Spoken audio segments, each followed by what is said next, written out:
Video Games to the Max. I am your host, Sean Gummer, and with me here is Mr. Mark Morrison. Howdy. This is episode 147 of the show, and you know what? This is January, so, kind of slow things going on in video games. Pretty much everybody's doing their, best of 2016 stuff, which we are doing that as well, and you already heard us talk about our game of the year in the previous show that we did. If you haven't checked that out, go check out the episode 146 where Mark, Daniel, and I debate about the top 25. So the good thing, the good thing is you kind of get a little respite from whatever 2016 was. The bad thing is it's kind of slow as far as games coming out right now. They start picking up a little bit next week, and then really it's all about the end of the month when you get the bigger games coming out. We both are playing the same game that we're reviewing for different places, but it's the same game. Technically, we're not allowed to talk about I think as long as we don't spoil story stuff, we're allowed to talk about it. So we'll get into that in a little bit. But Mark, how's things been going? Anything from the Christmas or the New Year or anything? I bought a bunch of games, kind of. I spent some money on Marvel Heroes, and I bought Mirror's Edge, which I'm getting tomorrow. Oh, you're excited about that one? I feel like that's one of those games that it came out and then nobody talked about it. I probably won't play it for a while. I'm pretty busy with two other big games right now, so that'll be down the way for a bit. I played a little of The Witness. I really didn't like it. I exceptionally did not like it. I got a refund in about a half hour after I played it. Damn. It's all it's puzzles, which I generally like, but it's all very basic puzzles, and you're just using guiding a ball. The only puzzles I saw was guiding a ball around, or various tunnels. So Yeah, that doesn't sound very exciting. I feel like the people that really got into that game got into the how pretty it is and all this other, oh, it looks great, and the puzzles are all kind of, I don't know. I feel like they were talking more about the aesthetic and oh, I guess the puzzles are cool and what you're doing, and I don't know. I yeah, never felt like you're really talking about the game itself. yeah, and it's all about exploring new areas of the island, but I can never it's just about figuring out where the cables go to unlock the new area. So I'm done. I'll go back to the Taoist principle if I want something good. Yeah. I've been playing a lot of Final Fantasy 15. Yes, I have beaten Final Fantasy 15. You are playing it. Well, how are you? How are you liking it? well, one of the good stories is you beat it at level 58. I think that's what you told me. Yes. I'm currently at level 63, and I'm still in chapter 8. Damn. Well, you can do those kind of things. There's no rule that says you have to beat it at this level or whatever. That's what's cool about the game is you can decide how you want to progress to the story. I'm playing that game like an Assassin's Creed game, which is trying to do all the side content I can first, until I'm forced to do the story. Yeah, that's a smart thing to do because you're basically just going to get inundated with story really fast once you get Yeah, past chapter 8. So yeah, I've heard chapter 8 is kind of the breakoff point. And I also told you how I exploited the experience system like crazy. yep, that is available to you. Which I think, I mean, they kind of encourage you to do anyway. If you figure out that if you go to a hotel, you get like a tons more experience than camping. Yeah, Uh, Especially a certain hotel. So, yeah. One of the like the I think it's called the Golden K or Key or something. It gives you double experience. And mhm. I roll in there with like every character has over 100,000 experience on them. I rest, and then they get 200,000. So Yep. the first time I did that, I jumped from level 29 to like level 42, Damn.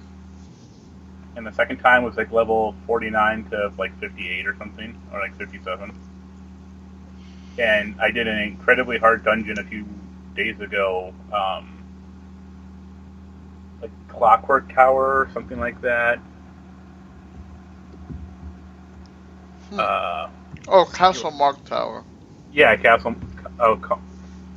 Tower. Yeah, that place sucked for my level 53 ass when the like main boss is level 58. Yeah, usually like I think you can be like a level under or something like that, but a lot of times, Uh, uh, and also that dungeon glitched out on me a few different times. One time I got stuck behind a wall and then I fell to the ground. I showed you that fun video. oh yeah, God, that's crazy. And another time you're supposed to face these like red giants if you go down wrong tunnels. Uh, I went down the wrong tunnel, uh, and the red giants spawned. But instead of fighting them, I just went down like a hallway that wasn't supposed to really be there, and I waited a half hour until the summon button appeared, and I killed them all in one hit. Nah, nice. I love how that summon button just shows up randomly a lot of Well, times. the one summon to the lightning guy, it's like based on like how long you survive the battle. Right. And you faced those red giants before, right? Like once or twice. Oh God, yeah. You know how they have that gravity bomb thing, or like the gravity It tractor like beam? sucks you into them. Yeah. I was facing three of them at once, and one of them got stuck doing that constantly. Trying to play this hot potato with your thing so we don't hear. I guess that's your computer in the background is hilarious. Uh, It's not like it's not even like an outdoor, like like an external fan. It's just my internal one. okay. Yeah, like it got loud all of a sudden again. So Can you hear me I now? I can hear you. Uh, I mean, I guess people are just gonna have to deal with your fan. Here I'll try to lower the I guess the volume back to whatever it was on my studio here. But Oh, well, it's funny. I'm using a headset, and Skype decided not to use it. oh well, that helps. Yeah, now you sound better. Yay, technical issues resolved. Yeah, I think you're doing it the smart way. I kind of I'm still in the process of like writing the reviews, so I kind of had to do the whole I need to eventually get going on this. Let's just Yeah, finish the story thing. I probably would have, because what I like about it is that I love the world that it's set in, so you kind of don't want to just sit there and trudge through everything, because once you do get past level 8, I mean, that the city that you're in at level 9 is, or not level 9, no, chapter 9 is kind of cool. I wish actually there was more of that city, but once you get past that, it's just like the game changes because it feels like they just ran out of time and they had to lead you to finishing the game. I wonder what would have happened if they would have had. I mean, they had 10 years to do this, but if they would have had more time to flesh all that out in the back end, so it doesn't feel like you're just running through a race to finish the game. But yeah, that probably would have helped a lot. Um, the interesting thing for me is I actually think it's probably the best numbered Final Fantasy game. yeah, Uh, But I find like that is very divisive. oh, certainly. Yeah, because a lot of people don't even like to think of it as an actual Final Fantasy game because of the How way it different. is and Yeah. Also, I'm the opposite. I could not give one goddamn about the story. Like the characters are okay-ish. I hate all their names, but like the city of Insomnia, I was like, are you kidding me? Like, really? it never This sleeps. this is what you came up with? Uh, but yeah, I think it's just the gameplay that does it for me. Like it is a lot like a Monster Hunter game, Hmm.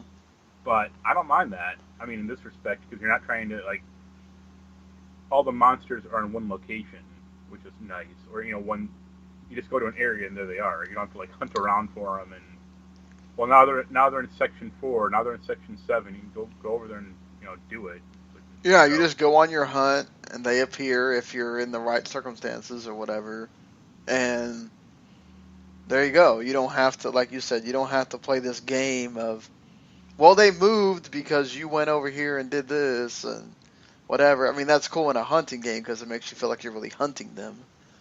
But, you know, it makes it really easy for the hunts to get this done and everything. And I like the quest. I mean, I didn't have a problem with any. I enjoyed all the quest lines that you can do. I mean, I just really liked traveling. Yeah, the thing with the car eventually becomes like you're basically just on autopilot with that thing. But it's more about enjoying that kind of car ride and them talking to each other and listening to the old Final Fantasy music and all that stuff than it is about, oh, I get to drive this Audi looking car around. That's really not what it's about at the end of the day. So, you know, and I think the story thing kind of gets shit on a whole lot because people wanted to have the whole grandiose story. And yeah, you get stuff if you watch the movie and if you watch the anime and all that, but it's really about him and his friends and just being on this car ride where he's about to get married and you're sort of your story leading up to that. It's, you know, I like all the characters for once in a Final Fantasy game. what you didn't like Cloud? Well, I mean, I meant like all the support characters and all Go that fuck included. go fuck yourself, Squall. Yeah, Uh, right. yeah, I just enjoy the side content. Like that's why I'm still digging around like as much as I can. Uh, yeah, the other game we're both playing that you mentioned alluded to earlier was Yakuza 0. Yeah. I mean, you're farther in it than I am. Uh, Yeah, I mean from a gameplay perspective, I actually do like it. I never played a mm, Yakuza game before. Uh, it has some pretty good fighting elements to it and side content. Some of it's not explained well. Um, neither is some of like the missions you have to do. Like to go to a place, it's like, well, normally there's a mission marker. Now there's not. What happened to it? yeah, Um, that's I haven't gotten to that part yet where that happens to me, but that seems really, really well, annoying.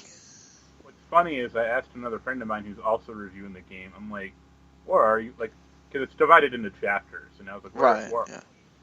And he's like, chapter 2, and the same chapter I was in. And then he got to me like a day late, so that's why I already figured it out. But I was like, wait a minute, this game's already finished in Japan. Like, it's already been released. Go to YouTube. Go to a video walkthrough. I'm like, okay, that's where I need to go. That's Would easy. have been nice if the game told me that. But yeah, I like the characters. I mean, I'm not gonna go into like in depth about that, but the characters are good. The story seems fine or interesting. Maybe a little long-winded, but that's just me. Because Yeah, they do talk a lot. having like a 20-minute conversation in Japanese, like that's all. That feels like a soap opera almost. It's like, all I, right. I think that's. I mean, does Grand Theft Auto do that? Because that's obviously, if you never played a Yakuza game, this is sort of emulating that. Grand So, did you have like long set pieces like that in Grand Theft? I don't really play GTA games, so. Yes, but there's two things. First of all, it's in English, so that does help. I mean, at least for this Right, game. you can do something else and listen to the. Uh, and second, they're not as long. Like I would say the longest scene in like a GTA, like GTA 5, is probably like 5 minutes, if that. I mean, there's also like action beats happening as well. Like it'll be talking for 2 minutes, action set piece, talking for 2 more minutes or 3 more minutes, another action set piece, stuff like that. So it's like cut up, and this is like 20 minutes of just straight talking. It's like I get it. I mean, it's fine, but pick up the Yeah, it pace a can little. drag. But I really like the fighting in the game. I think that's really fun, and you unlock a lot of different styles which are good, and the different characters play differently, which is interesting. So like one character, he has basically called like bear style, and it's like a heavy fighter.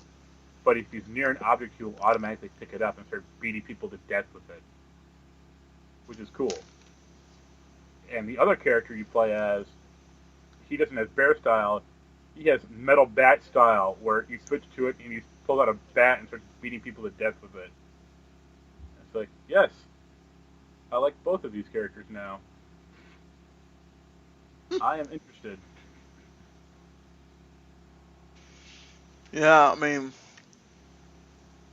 And it also has the best bowling I've ever seen in the game. well, I haven't gotten to that point. I've only done the karaoke, which That's that was fun. It took me a little bit to figure out the pressing the buttons in a certain time because they're all like so close to each other. But once I when figured out, it was fun, and I when liked the whole like what they have you do aside from just acting like he's singing, which that's cool. I'm trying not to give away anything here because don't want to get in trouble, but it's like they have really specific things in the embargo that we cannot I mention. didn't So I didn't get that, so I can talk whatever now. Um, the one thing I'll say, well, I was gonna say, wait till you get to the disco mini game because that's good stuff. can already It, imagine. it's weird to play initially, but once you get the hang of it, it's like wow. There's like a button for like ultra disco mode, and it just goes crazy. That's awesome. Uh, yeah, but Outrun. so far, um, the game is good. If you like Yakuza games, seems like it's another Yakuza game. Uh, I will say so this actually makes me interested to try the new one, like Yakuza 6 is coming out. Like I'll probably right, hopefully get that because I'll be curious to see what they change. You know. yeah, exactly. I'm a bit curious to see what they add in there too. They this game actually comes out on the 24th, uh, which is the same day that Resident Evil 7 comes out, and quite a few other games also come out on the 24th. So seems like hot button date for the start of the video game season there for this. Anything else as far as playing something? Turok Dinosaur Hunter. So- Okay. Yeah, I played Uh, the game and it's Turok, and I shot a few dinosaurs in the head with a big assault rifle. And that was fun. awesome. Uh, I'm also reviewing Halo Wars Definitive Edition, which it's from what I remember of Halo Wars on 360 is pretty much it's the same game, just it looks nicer and things are more fluid, obviously. So if you played Halo Wars on Xbox 360, if you actually pre-order Halo Wars 2, you can get the game, you can get early access to the game right now. So there's something for you if you are interested in Halo Wars 2 or a big fan of the Halo Wars franchise, you can definitely check it out. I mean, it has very lot of your traditional sort of StarCraft elements, any of the RTS where you build a base and do stuff and whatever if you never played it. So, I mean, there's levels where you don't build a base at all. You just go through and kill things, and there's levels where you have to build a base because if not you're going to die. So it very interesting sort of. I'm glad that it has varying levels. It's not all the same, but I'm enjoying it so far from what I've played. Probably should have that review out there soon. And Did they keep the all units button? Yes, they kept the all units button. Yes, And it's game of the year. which is the LB or the left. Yeah, the left button, not the trigger, the button. So if it's go on. It does make it. Yeah, they should have added some other button where you can. I think they do, and I'm just not from like. It's so much easier just to hit the all units button than it is to hit the like units in this certain area button and get them to only move by themselves. So I just wish that was kind of better fleshed out, I guess. If you ever get a good gaming PC, there are a few RTSs I need to introduce you to. We'll have to see about that. I saw that Samsung is making their own like gaming laptop or something. I don't know if I can pay $1,500 for another PC again for a long time, but we'll see. Whatever it is, it's not as stupid as that Razer laptop at CES. Oh god, that looks bad. Yeah. Screen breaks. Well, yeah, have to see how that goes. But I mean, before we get into talking about games that were, well, this is a game that almost everybody's anticipating. Maybe not me because I've tried to play Mass Effect 1 I don't know how many times and I keep falling off and not getting past like I think like very early in the game. It's not because I think Mass Effect 1 is, you know, bad or whatever. Like the people that say, okay, I can't get past Mass Effect 1 because of this. It's just mainly it's because my attention goes somewhere else. But the problem is Mass Effect 1 is not aged well in the slightest. Right. It feels like an old game, or it feels like a pretty like last generation type of game. Mm-hmm. So, and it's also very ponderous initially, and very large. Yes. And I like Mass Effect 1 to an extent, but Mass Effect 2 certainly tightens things up quite a bit. Yeah, I definitely felt like there was times where I'm just going around places and I'm like, what am I supposed to be doing? Like if you compare like the Mass Effect 1 Citadel to like the Mass Effect 2 one, it's like the 1 and 2 is like half the size. Oh, really? Yeah, and it doesn't have like those huge like hallways and like transportation system. It's like because it doesn't really need it that much. It's only like 4 areas and 2. Nice. So I mean, speaking of, they did have the release date for Mass Effect Andromeda, which is going to be March 21st. Will it actually come out on March 21st is the question. I think it will because they already announced it. BioWare doesn't typically delay games that they go like, okay, it's going to be out now. But they've just shown nothing of that game so far. Like they've shown some gameplay, but nothing of the story, and that is just weird. If it's supposed to be out in less than 3 months now, it's like, what's going on? Yeah. Is it just going to be like a team-based shooter now, like no story, or what are you doing? I think they did say something about they were going to show some gameplay at an event in a couple of weeks or something like that. So Yeah, but it's still this gameplay. I just want to know like nuts and bolts of the like, who are you? Like your character's into like, I think Ryder, and that's about it. Like the last game, like the Mass Effect 3, they were like, these are your shipmates. Like they were showing trailers for those guys like months in advance. Like especially James Vega. I'm like, because he was supposed to be like the great standout character of that game. yeah. And I they've shown I think a few party members of this game. I don't know who they are, like name wise, or even like what they do. And the most important question of all they have not answered is Seth Green going to be back in it? I mean, but like, are you, from what we have seen, are you kind of interested or just? Well, I'll probably review it one way or the other. So yeah, and I am a fan of that franchise. Like I played all 3 games multiple times. So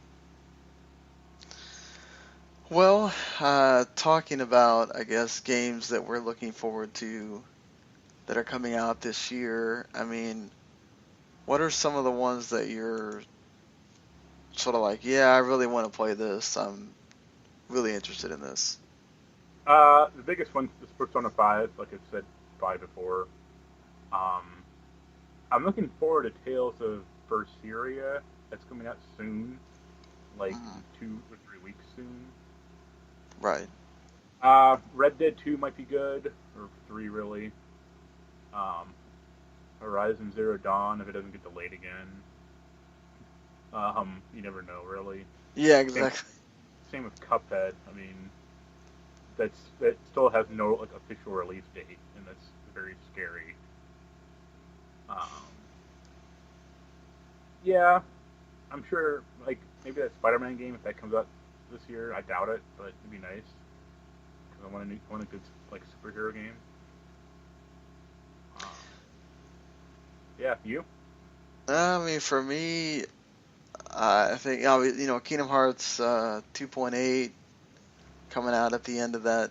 Like, there's a bunch of games coming out January 24th, like Tales of Berseria, Yakuza 0, Resident Evil 7, Kingdom Hearts, the 2.8, Gravity Rush 2, and Dragon Quest 8 come out a little bit earlier in that month, It's like all my, like a couple days before then. it's all my birthday. So I mean, it's crazy how like they just decided to put all of those um, right there at the end. You got the Hitman like collection coming at the end of that Yeah. month, and the new Digimon games coming out at the end of the month too. So I'm kind of looking forward to that too. For Honored, if that actually comes out on Valentine's Day, I've sort of been really interested in that game. Of course, Horizon Zero Dawn. Near Automata, which I'm playing the demo of, and I'm sort of enjoying. Let's see what else is on the horizon. Of course, Persona 5. I think everybody is really looking forward to that game. On obviously, you get.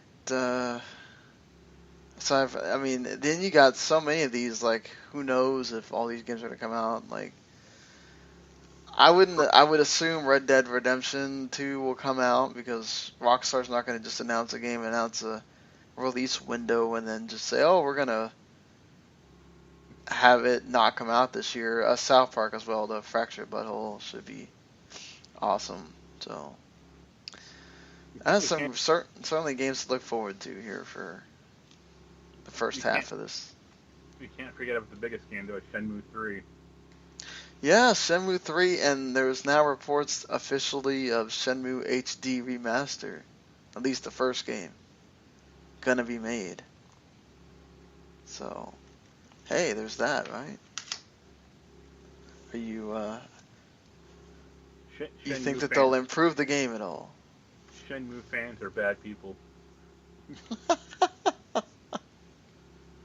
Shenmue fans are bad people.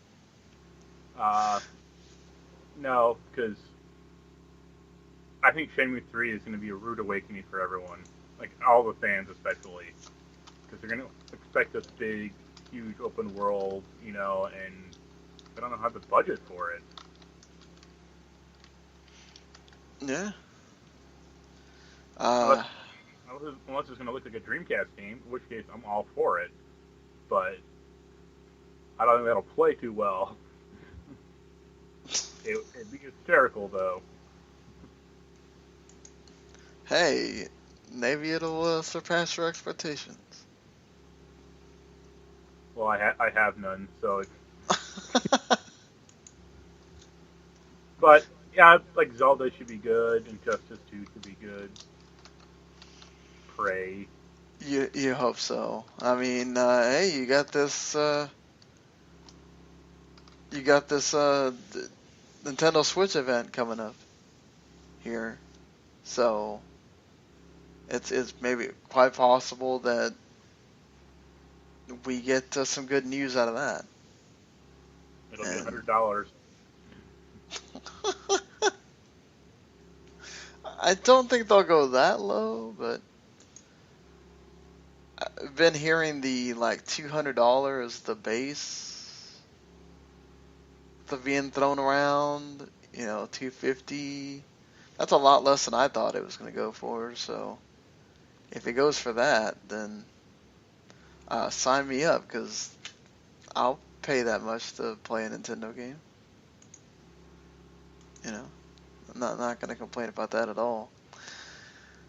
So, I mean, look, there's honestly not a whole lot of news to really discuss here. There's a few things outside of the Mass Effect, announcement.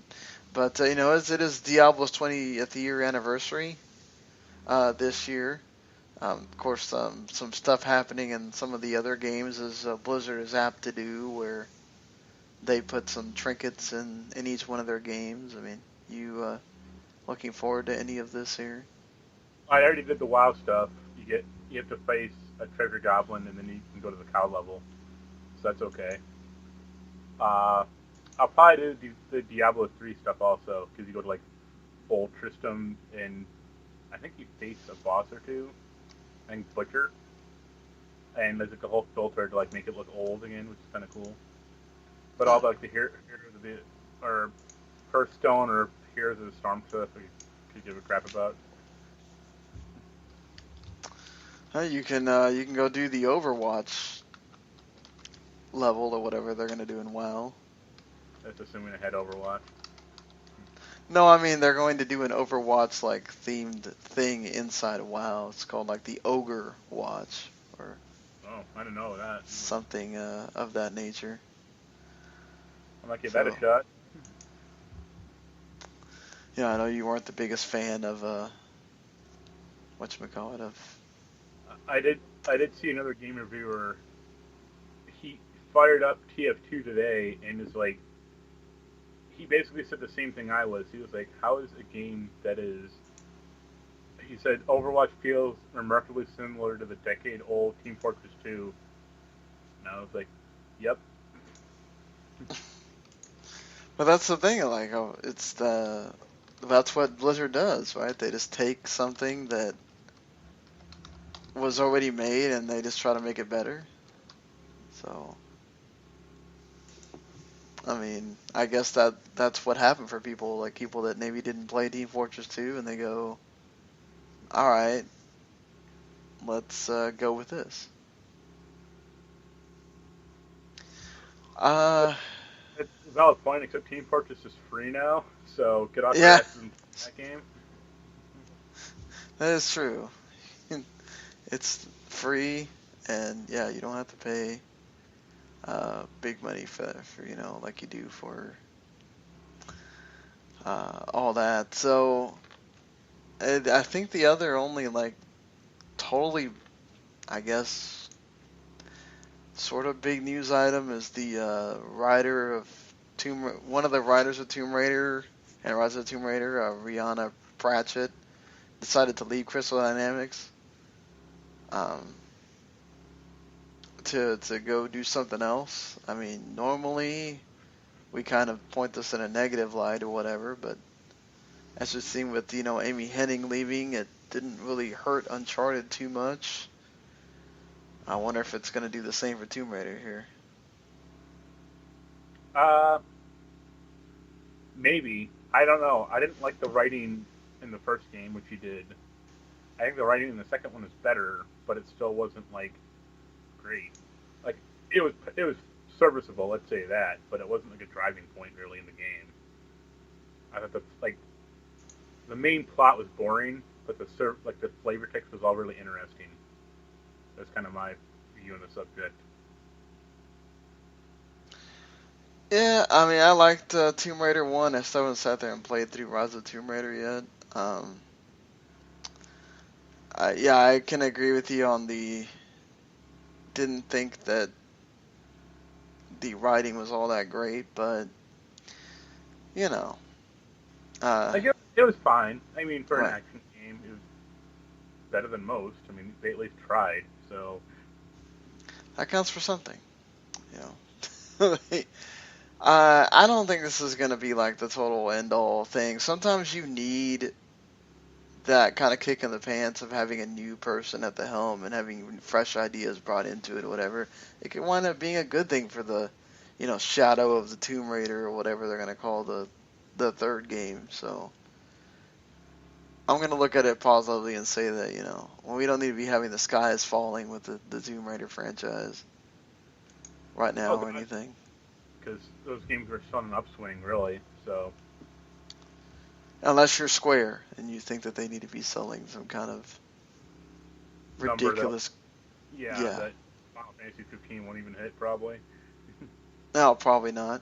I mean, they just announced, I think, that Uncharted sold like 8.7 million copies last year. I mean, I think they said something about, wasn't it like Final Fantasy 15 they had to sell like 10 million? Yeah. They're not doing that.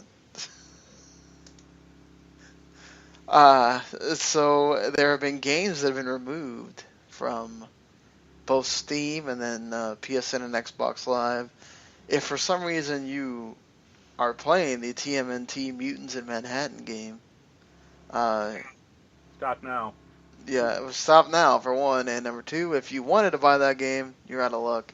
That is no longer on the marketplace, and both of the Amazing Spider-Man games are also not. They've been delisted. That kind of seems to be the normal thing with these Activision and anything Marvel licensed at this point. Grid 1, Dirt 3, and F1 2013, all racing games have been removed from Steam. So, if you were interested in any of those games, you're now out of luck for that on Steam at least. Well, what's funny is literally 2 weeks before this happened, maybe even only 1 week, Humble was giving away Grid 1 for free. Like a Steam code for it. And those are all active still. So it's like, this is interesting timing. And I think it was last year they gave away Dirt 3 for free. Nice. I think I have both Dirt 3 and I have Grid 2 for free as part of some kind of either Games for Gold or PS Plus at some point from last year. So I would say this is a shame, kind of. But I really just want them to get Dirt 2 back on Steam, because that's a great game. That's the best Dirt game. Why are they taking them off of? Well, for those ones, the theory is like licensed music. Oh, okay. And for, like you said, for like TMNT and Spider-Man, it's probably like the license deal ran out for like the characters or the property. But yeah, I'm not. I mean, Grid 1's okay, and Dirt 3 is passable, but that's about it. I kind of enjoyed parts of the Spider-Man games, but they weren't good. I agree, yeah. Especially I had to review one of them. They were okay, but they weren't, Spider-Man 2 had two problems that I remember. One was anything having to do with fire rescue that sucked ass, because the camera was terrible. And the second was, you had different costumes, and they had different abilities, but they leveled up separately. No good. Nope. No good at all. Because there were like 20 Spider-Man outfits in that game, but it's like, why am I going to change from like this level 9 costume to level 1 costume? You're not. Yeah. Unless you just really like that game enough that you want to level up again. Unless you really want to be the Scarlet Spider, you're going to stick with the original costume. No. I never understand that either. Like there's a bunch of games that do that. Like, oh, you're gonna give me this thing. Oh, but it goes back to level 1. It's like I don't want to go back to level 1. I don't. Like, I don't mind it to an extent if it's like, if they gave you at least like half the experience for it. Like, if you had like a level 10 costume and you switch to a different one, it should be like level 5. right. That's like a cutoff point. But just go back to level 1. It's like, well, go rescue 1,000 more citizens or stop 10,000 more crimes. And this will be after your original costume. It's like, no, I don't want to do that either. or I could download Cheat Engine and get infinite experience and go from there. Yeah, I mean there are some games that do that, but because the like level of whatever it is doesn't matter, and that's fine. But it's annoying when you got to go to do this. You do have Forza Horizon 3 having a PC glitch where there was supposed to be a patch that was supposed to, alleviate some problems. Well, it actually gave you problems. You got save game problems, and then you actually got a developmental build of Forza Horizon 3 with DLC cars that were not announced for the game. By the way, that PC glitch was 55 gigabytes. Jeez. It was a whole game, the whole like development build, and yeah, oops. Yeah, oops is right. Like, okay. I meant, like, you and I are both on unlimited data caps now, but imagine if we weren't. And we like just came home and found it was like, well, I'm 54 gigabytes into this 55 gigabyte update. It's like, Oh, well, thanks. I'm gonna call Microsoft now and get some money from them to pay my cable bill. Yep, exactly, because Comcast is going to be coming knocking pretty soon about how I'm almost over at my data cap, which this is getting ridiculous with the data cap thing. Well, that's what a monopoly will do for you. I hate that crap, man. It's so ridiculous. Like, it makes it so hard to, like, for what we do where we have to use our systems, and especially if you cut the cord, like, basically you have to, because you're going to eventually run up the using data all the time, so it's such a pain in the ass. So I think that's sort of everything. Oh, well, Ariana Grande is going to be in Final Fantasy Brave Exvius, which is a mobile game. It's one of those, like, they have like 2 or 3 of these Final Fantasy mobile games that... They're all terrible. Yeah, they're all just whatever. She's going to be DW, and she's going to have bunny ears, which is modeled after one of her CD covers. And it actually kind of looks like her as well in the sort of bit-sized version of her anyway, which I guess that's cool if you're Ariana Grande, but, her music is fine. If your character is called DW, it should be Darkwing Duck instead. Right? Damn right. It should be. Too bad you couldn't. Are you interested in that new DuckTales show? Yeah, I love DuckTales, so why not? Did you see, like, using the voice cast? No. Danny Pudi is, like, I think Louie or Huey or one of the triplets. The big one, though, is David Tennant is Scrooge McDuck. Oh, awesome. Sign me up already. They had a video of everyone singing the theme song, and yeah, it's great. Awesome. So glad that I have that to look forward to now. Speaking of British things, David Tennant used to be on this show for quite a long time, playing Doctor Who. There was a Doctor Who, the only Doctor Who we were going to get in 2016, the Christmas special. That aired. Um, the Return of Doctor Mysterio, or I think that was the name of the actual episode. Very basically spoof Superman, and also sort of a sequel to the River Song Christmas special from the year before. What did you think? I thought it was okay. I didn't think it was anything, I like. groundbreaking. I guess I liked it a little more than you did. I really liked Justin Chatwin. Like, I thought actually he did a really good job. And so did the girl for what it mattered. I mean, it's probably more of a little thankless role, but she did fine. The villains were stupid, but Yeah, the villains were stupid. Yeah, I agree. I like Nardole too. Apparently, Nardole is like wowing everybody, so he's gonna have a big role for next season. they showed a trailer for the next season. He's like way in it, so I don't know Yeah. how if he's gonna be like another new companion. But it's like, all right,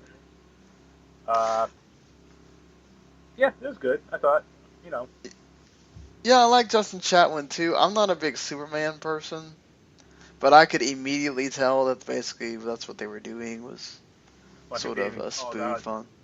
They even called out like Siegel and Schuster at one point. I'm like, all right, Okay. that's a little on the nose. I mean, yeah, so it's like, he's nanny by day, and I did like how they set it up where Doctor Who is the one that sort of gives him the powers when he's a kid. Yeah, That it, was, it'd actually be interesting if that character comes back, because like if he's going to be like another immortal character, because why not? Superman is essentially also like right, exactly. I think that'd actually be kind of cool, but I doubt it. It's probably just like a throwaway like one episode thing. Yeah, that's what it felt like, honestly. I mean, I agree with you. I think the girl did pretty well as well, Charity Wakefield, but, yeah. I enjoyed the episode. It was fun to get to, have Doctor Who back again and have have all that involved again. It was kind of sad to have them mention River Song at the end, but Yep. it was a fun episode. It didn't feel like like that big Christmas episode to me. It felt kind of like okay, this is something that kind of happens in the middle of the season episode, but Yeah, it was slightly fillerish, but still, I mean, it was you need to a have. Go on. nice way to spend an hour. I was gonna say they need to have Justin Chatwin do a Spirit Bomb or Kamehameha though. Go back to his Dragon Ball Evolution roots. Exactly. Oh my God. Now I remember where I saw him from. Jeez. After whenever I saw that stupid movie in the theater. Wow. Yeah. And it was so weird because I've never been a big Dragon Ball fan, but I was like, oh, let's go see this movie. Why? What's worse, that one or the last Airbender movie? I've actually never watched the last Airbender movie, so Okay. I have no idea. I know that I haven't seen it, but I know that's something special. Because at least Dragon Ball Evolution, it attempted to kind of stay close to some of the canon, and it wasn't directed by like a total jackass. Airbender, nope. Yeah, it's what's weird is like the last Airbender was actually a really good anime. Yeah. Just the movie did And no justice. They gave it to M. Night Shyamalan. Why? Just why? I can't say anything. I think his last movie was actually pretty good. Just, that movie. I think that was the one that started the whole downtrend for him, right? Or that was in his. Oh God, no, he was like way fallen by that point. So it was kind of like the whole why would you give him Yeah. another movie at this point trend. Are you interested in I'm sort of interested in that Taboo show that they keep showing for FX. Are you interested in that at all? Let me see real I, quick. Oh, it might be okay. The Tom Hardy thing, yes, Tom Hardy thing. maybe. I'd probably be more interested in. Was he in like another show? Yeah, Oh, I can't ever write this minute, but I might be thinking of like Peaky Blinders. I'm not quite sure, but yeah, might be okay. so Yeah, I it is Peaky Blinders. He is in that. oh okay. That's what I was like sitting there thinking about where he was from here. So looking at what comes out I found nothing. I don't know about within you. the next within this next week here, you have I think Hatsune Miku Project Diva Future Tone for the PS4, Super Death Arena, Acorn Assault, I'm not kidding, Rodent Revolution for Xbox One and PC, Rise and Shine, which I think is supposed to be one of the first like indie games that we're supposed to be paying attention to for Xbox One, uh, Silvio Rage Against the Zombies, and Fate Extella, the Umbral Star, which I think is the next Fate game or whatever, and that Mighty Morphin Power Rangers Mega Battle coming out on the 17th. Are you interested in that? Are you? No, because the last good Power Rangers game was in the SNES. Very true, but it kind of looks like the SNES games though. Yeah, but then you could. They said the same thing about that Super Legends game on the PS2, and that was garbage on every single level. Never got to play that, so I'll take your word for it on there. But all right, I guess that kind of does it for us here on this short week. We'll be back with a Nintendo press event reaction show, which I don't know why. I mean, obviously, it's all about Japan at this point, but it's not going to air until 11 p.m. Eastern, so really late at night for us over here on the East Coast. The Pacific people, where all the gaming stuff goes, they don't have to. They're going to have to be in the office at night, which is weird. But yeah, 11 p.m. Eastern is when you'll get to watch that Nintendo Switch event on January 12th. We'll be doing a reaction podcast whenever that ends. And then, yeah, uh, that'll be the next time you hear from us. Make sure you subscribe to that WTM Network. Next week, we'll be having an article out each day with 5 games to make up the top 25 with blurbs and whatnot else of our top 25 games of 2016. And then we'll be firmly headed into 2017 with hopefully we can start writing some news and whatnot on the site as well. So, all right, everybody. Until next week for that Switch reaction show. We'll see you then. Later. Later. The following podcast is a W2M Network original production. Visit W2Mnet.com for all of our other great podcasts, plus news, reviews, articles, and opinions from the worlds of wrestling, video games, football, and entertainment.